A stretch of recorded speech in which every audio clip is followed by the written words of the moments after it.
Monotropism, polytropism, and the context of autistic cognition. Although this essay does not rely on the formal language of monotropism, the ideas resonate strongly with that framework. Monotropism is a model of autistic cognition which proposes that autistic individuals tend to allocate their attention in a highly focused, single-channel manner.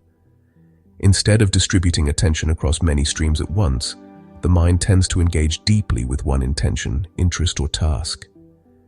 This creates an intense, coherent inner focus, but can also make switching tasks or holding multiple intentions simultaneously more difficult.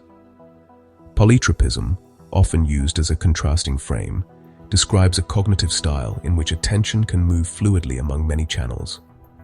A polytropic mind easily holds multiple intentions, social cues, sensory inputs, and tasks in parallel, where a monotropically inclined individual may experience interference when too many inputs are active.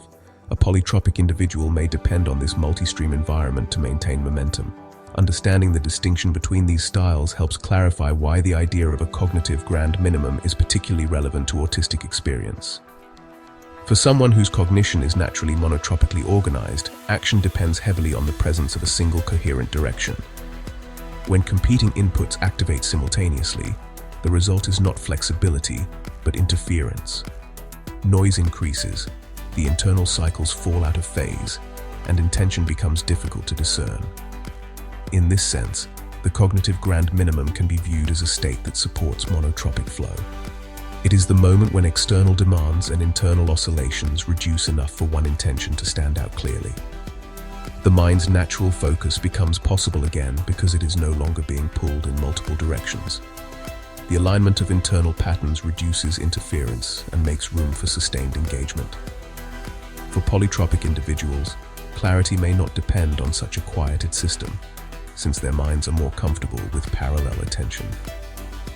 But for monotropically organized cognition, particularly in autistic people, clarity is not merely preferable, but essential. It is a precondition for action, interest, stability, and emotional coherence. The cognitive grand minimum is therefore not an abstract metaphor, but a description of the conditions under which monotropic cognition can function most naturally. Rather than treating monotropic focus as a limitation, this perspective highlights its strengths.